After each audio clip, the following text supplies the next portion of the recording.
इस खबर के प्रायोजक हैं Lohia Nagar Mount Carmel high school, Gyansthali high school और LMC कम्युनिकेशन।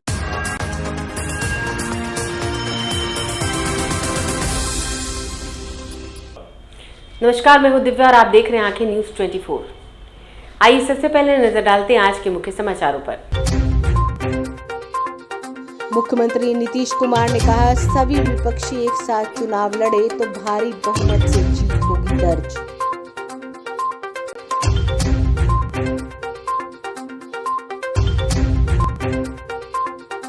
नेता विपक्ष सम्राट चौधरी ने कहा, यात्रा के नाम पर मुख्यमंत्री नीतीश कुमार कर रहे हैं नौटंकी।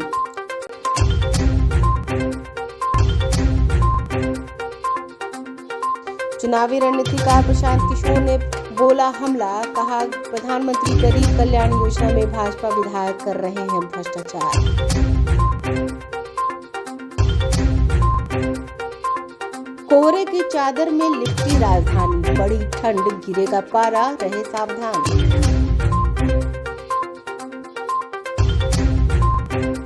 और नव वर्ष के स्वागत के लिए पटना वासी तैयार, पार्क, फूलों के बाजार और मिठाइयां घर पर तैयार। अब समाचार विस्तार से। जहरीली शराब कांड के मुख्य अभियुक्त को गिरफ्तार कर लिया गया। इस पर मुख्यमंत्री नीतीश कुमार ने कहा कि सरकार मामले को काफी गंभीरता से ले रही थी और एक एक चीज की जांच की जा रही थी।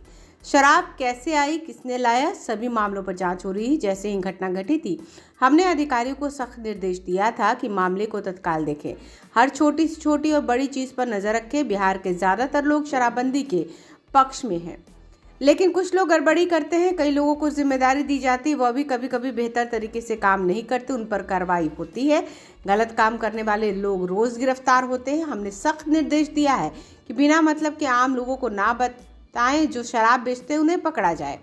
मुख्यमंत्री नीतीश कुमार ने अपनी यात्रा पर कहा कि इससे कोई फायदा या नुकसान नहीं, हम यात्रा पर इसलिए निकलते हैं ताकि सरकार द्वारा जो योजनाएं चलाई जा रही हैं उसका लाभ लोगों को मिल रहा है या नहीं, इसकी जानकारी मिले। जो काम चल रहे हैं वहाँ क्या कमी है, क्या दिक्कत है, सभी को देखने और समझने जाते हैं।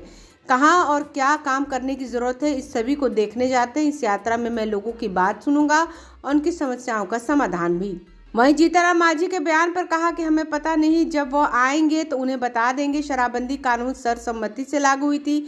शराब पीने से लोगों को कोई लाभ नहीं होता, इससे नुकसान ही होता है। इन सब चीज़ की जानकारी नहीं होगी, मांझी जी हमसे पूछ लें। देखिए, जो कुछ भी हुआ है उस पर बहुत गंभीरता से एकदम सरकार की तरफ से सब लोग, दोनों डिपार्टमेंट के लोग पूरी तरह इस पर देख रहे हैं कहाँ क्या है और एक एक चीज़ की जांच कर रहे हैं कि कहाँ कैसे हुआ, कौन किया, कौन लाया, एक एक चीज़ को देख रहे हैं। और जैसे ही घटना घटी तो उस बात ये सब तरह तरह की बात आई, वो तो छोड़ दीजिए, उस पर हमको कुछ नहीं कहना है। लेकिन जैसे ही घटना घटी थी उसी समय हमने अधिकारियों से कहा कि भाई क्या हुआ है, कैसे हुआ, इसको तत्काल देखिए। और सबको कहा गया है कि एक एक चीज़ पर नज़र रखिए। तो कोई गड़बड़ काम कर रहा है तो उस पर नज़र कैसे नहीं, ये सब हम लोग पहले ही कह दिए थे। और उसके बाद तरह तरह की बात आने लगी तो हम लोग क्या करते, हो ही रहा तो कर रहा है। बहुत सारे लोग तो यहाँ से करके बाहर भाग जाते हैं, इन पर तो शिकंजा कसना होगा ना, एक बड़ी चुनौती है। सबसे बड़ी बात है कि एक तो इतना आप जान लीजिए, ज़्यादातर लोग तो शराबबंदी के पक्ष में, लेकिन क्या करिएगा, कुछ लोग तो होता ही नहीं, हम लोग शुरू से न कर रहे हैं, तो इधर उधर करता है, वो अच्छा काम नहीं करता है, समझाया जाता है और फिर भी जिनको जिम्मेवारी दी जाती है उसमें भी सब ठीक ढंग से कभी कभी काम नहीं करता है, तो एक्शन उस पर भी होता है। तो इसलिए एक एक चीज़ को देखा जाता है कि भाई कहीं कुछ हो रहा है देखिएगा ना। तो आजकल देख रहे हैं कहाँ कहाँ पकड़ा रहा है, कहीं कोई बाहर से आ रहा है, कहीं कोई अंदर कर रहा है, तो रोज़ पकड़ा रहा है, गिरफ्तार कर रहा है। और हमने ये कह दिया है कि बिना मतलब का लोगों को नहीं, असली जो करता है अंदर तौर पर उसी को खोजिए और उसी को पकड़िए, ये हमने कहा है। आप जो यात्रा पर निकल रहे हैं उससे फायदा होगा इस बार लगता है? आप जो इस बार यात्रा पर जा रहे हैं के लिए नहीं, देखिए आप तो जानते हैं हम सब दिन जाते हैं ना देखने के लिए, जो भी काम शुरू हम लोग पहले से किए हुए हैं उसका क्या इम्पैक्ट है, कहाँ क्या कमी है, किनको क्या दिक्कत है, एक एक चीज़ देखने और समझने जाते हैं। एक तो विकास का काम कि कितना हुआ और दूसरी बात है कहाँ पर और क्या कमी है, वो सब देखने जाते हैं। हम उसके चलते उसका एकदम बिल्कुल आकलन करने, देखने, स्पॉट पर जा कर के ये सब के लिए हम जाते हैं। तो आप लोग तो पहले से मालूम ही है हमारी जो यात्रा होती है तो इस तरह का। इस बार वाला तो पूरा उसी के लिए, खास करके विकास का और सपनों का। किसी को कोई कमी है, कमजोरी है, सबका बात सुनेंगे और सबको देखेंगे। सर मांझी साहब कह रहे हैं कि सर गुजरात मॉडल लागू होना चाहिए। आपके जब वहाँ से निकलने के बाद उन्होंने कहा कि पता नहीं, वो हमसे आएंगे तो उनको बता देंगे। उनको क्या पता है कब लागू हुआ था।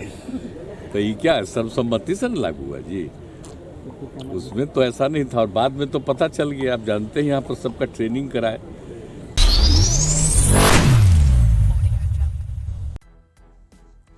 एक बार फिर नीतीश कुमार की यात्रा पर सम्राट चौधरी ने निशाना साधा। सम्राट चौधरी ने कहा कि बेतिया चलिए, बेतिया में आपने जो 2005 में घोषणा की थी 17 साल पहले कि हम यहाँ बगहा को जिला बनाएंगे और हम लोग उनका स्वागत करेंगे।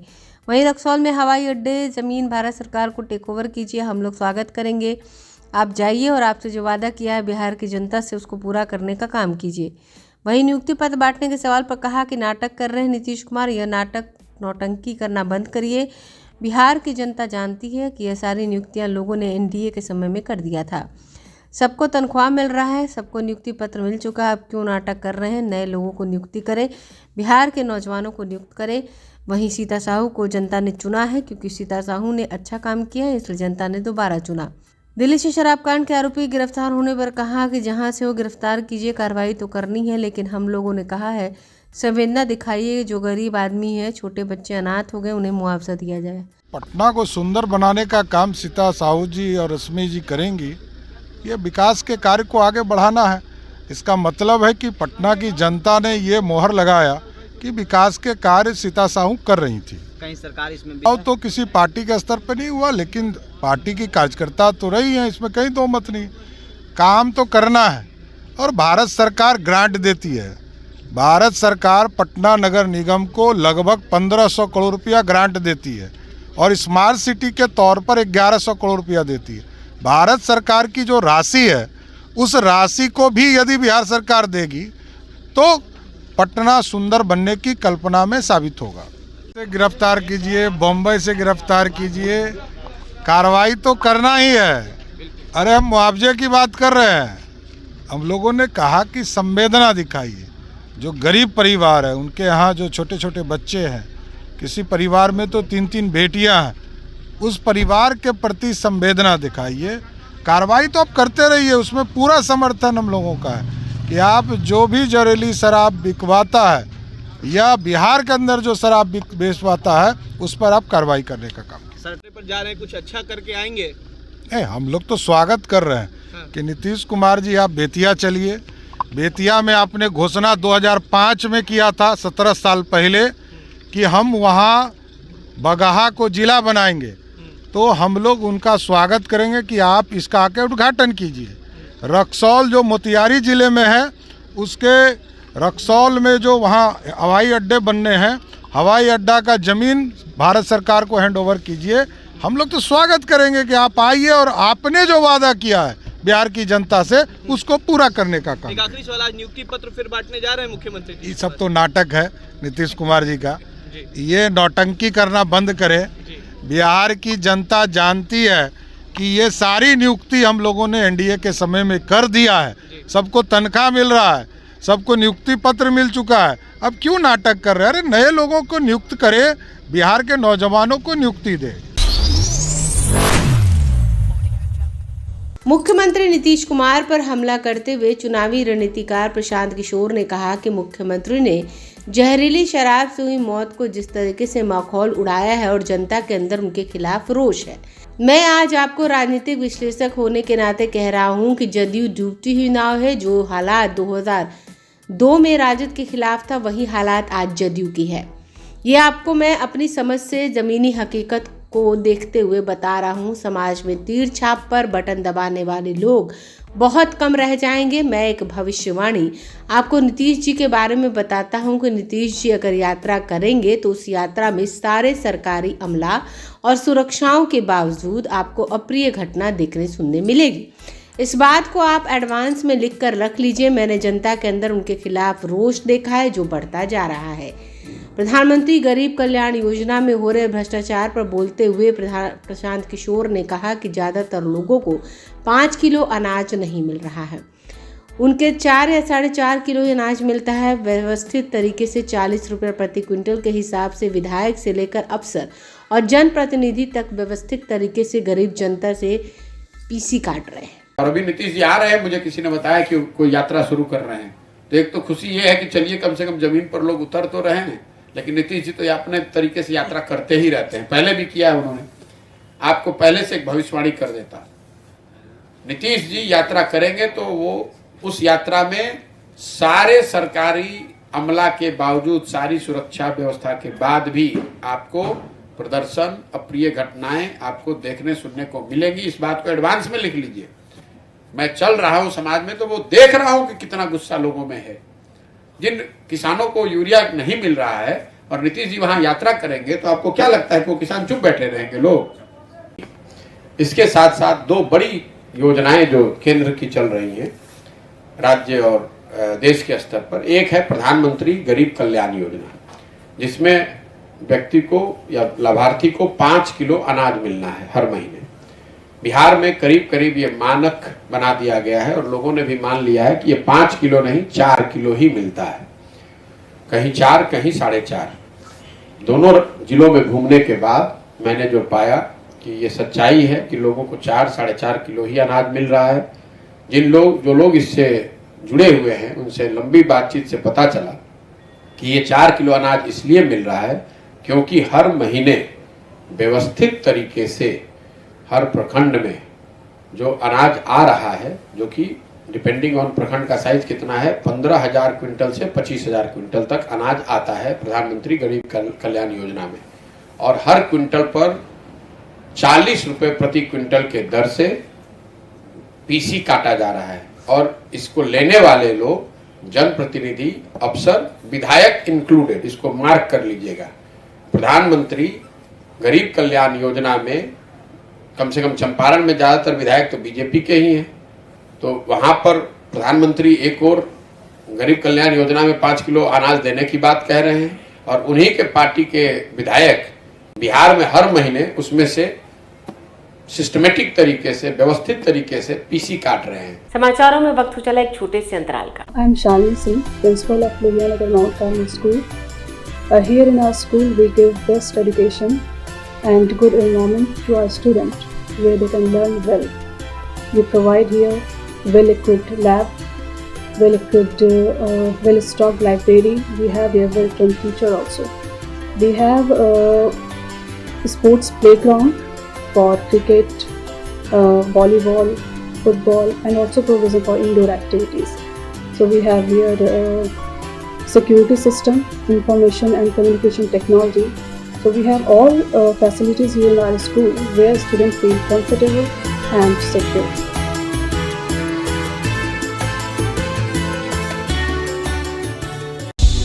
क्या आप पत्रकारिता के क्षेत्र में अपना कैरियर बनाना चाहते हैं? तो आज ही royal Ashoka institute of mass communication and journalism में अपनी जगह सुनिश्चित करें। आर्यभट्ट ज्ञान विश्वविद्यालय पटना से मान्यता प्राप्त 100% प्लेसमेंट के साथ royal Ashoka institute of mass communication and journalism नामांकन जारी है। हमारा पता है DS/16 गायत्री मंदिर के समीप, कंकड़ बाग, पटना 8,20,000। आप हमें संपर्क भी कर सकते हैं। हमारा मोबाइल नंबर है 9955456126। ब्रेक के बाद आपका फिर से स्वागत है। पटना में ठंड का कहर दिखने लगा है। नए साल के आने से पहले ठंड ने दस्तक दे दी है। पूरे तरीके से कोहरे से सड़कों पर चलना मुश्किल हो गया है। गाड़ियों की रफ्तार धीमी हो गई है। लोगों को अलाव जलाकर ठंड से बचते नजर आ रहे हैं। लोगों के कामकाज पर भी असर पड़ रहा है। कोहरे के चलते लोगों को काफ़ी परेशानियों का सामना करना पड़ रहा है।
खट्टी मीठी यादों के बीच 2022 विदा होने की तैयारी में है। वहीं शहरवासी नए साल का स्वागत करने के लिए उत्साहित है। सभी एक दूसरे को बधाई देने और नए साल के यादगार बनाने में जुट गए हैं। बाजार भी नए साल के उपहार से गुलजार है। इस बार पटना में गुलाब का बाजार दस्तक दे चुका है, जो नए साल को खास बनाएगा। पटना में कई जगहों पर 150 बंगाली कारीगर बुके और गुलदस्ता तैयार करने में रात दिन एक के या बुके और गुलदस्ता बनाने में इतने माहिर हैं कि इनकी कारीगरी एक नज़र में ही लोगों को अपनी ओर आकर्षित कर रही है। इस बार फूलों पर महंगाई की मार के चलते पिछले साल के मुकाबले लोगों को 10 से 15% अधिक जेबें ढीली करनी होगी। कारोबारियों के मुताबिक 2 दिनों में फूल, बुके और गुलदस्ते के लगभग 50 लाख से अधिक के कारोबार की उम्मीद है। 1 तारीख का बुके गुलदस्ता का व्यवस्था किए हैं, गुलाब लाए हैं, लेकिन संडे पड़ने के कारण लगता है कि बाजार मार्केट फ्लॉप करेगा। आपके अपने स्तर से पूरा व्यवस्था किए? अपने स्तर से पूरा व्यवस्था है, देख रहे हैं, बना रहे हैं। ऐसा नहीं है कि नहीं, अपना तरफ से फुल व्यवस्था है। कारोबारी बताते हैं कि नए साल के स्वागत के लिए बाजार में 100 रुपए से लेकर 10,000 रुपए तक के बुके और गुलदस्ते उपलब्ध है।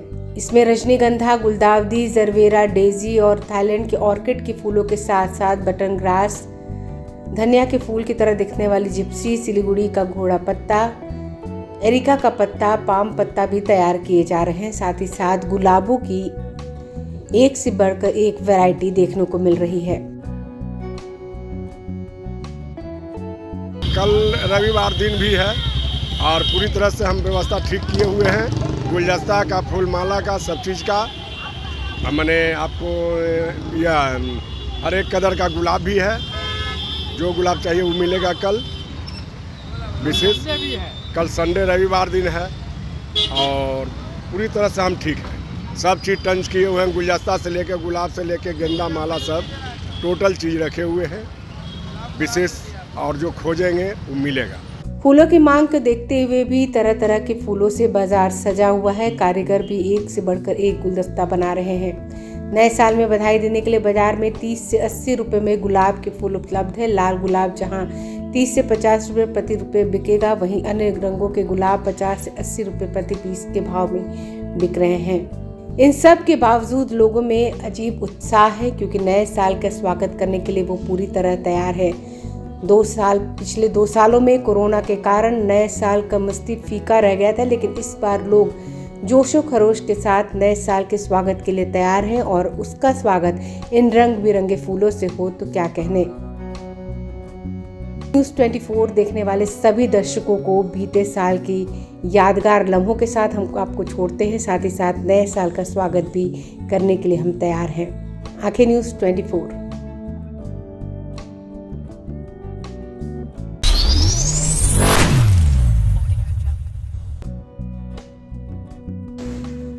साल 2022 की विदाई और नए साल 2023 के स्वागत के लिए बिहार की राजधानी पटना के विभिन्न पार्कों में अभी से तैयारियां शुरू कर दी गई हैं। इस बार नया साल रविवार को पड़ रहा है, इस वजह से पटना के विभिन्न पार्कों में लोगों की भारी भीड़ देखने को मिलेगी। इसके मद्देनजर पटना जू और इको पार्क में अभी से ही विशेष तैयारियां की जा रही है। नए साल के स्वागत के लिए पटना के मशहूर इको पार्क में अभी से ही सजाया धजाया। इस बार उम्मीद है कि पार्क में 50,000 लोग आए हैं। इसके मद्देनजर इको पार्क में 1 जनवरी को 7 अतिरिक्त टिकट काउंटर लगाए जाएंगे। पार्क में पहले से 3 काउंटर हैं और 1 जनवरी को 10 काउंटर होंगे।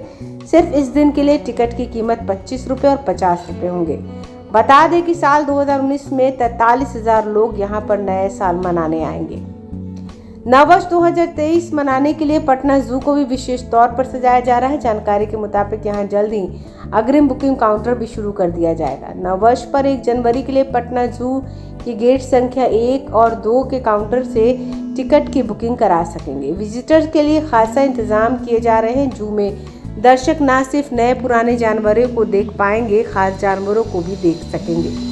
इसके साथ ही पटना के विभिन्न अन्य पार्कों में भी विशेष व्यवस्था की गई है। पटना के कंकड़बाग स्थित लोहिया नगर पार्क में भी विशेष व्यवस्था की गई है। लोगों के मनोरंजन के लिए डीजे भी लगाया जा रहा है। साथ ही साथ अतिरिक्त झूले लगाए जाएंगे। खाने पीने की भी विशेष व्यवस्था की गई है। पार्क को आकर्षक ढंग से सजाया जा रहा है। आपका नववर्ष खुशमय बीते, हमारी यही कामना है। आंखें न्यूज़ 24 देखने वाले सभी दर्शकों को नववर्ष की शुभकामनाएं।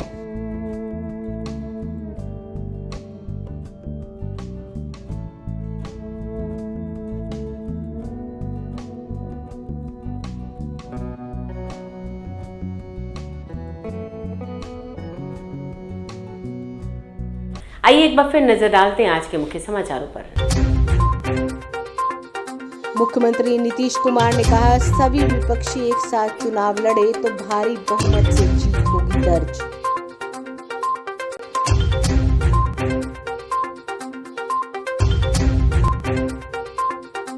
नेता विपक्ष सम्राट चौधरी ने कहा, यात्रा के नाम पर मुख्यमंत्री नीतीश कुमार कर रहे हैं नौटंकी।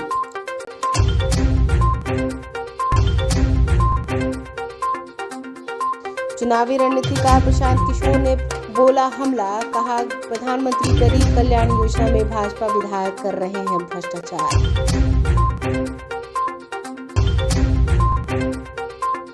कोहरे की चादर में लिपटी राजधानी, बड़ी ठंड, गिरेगा पारा, रहे सावधान।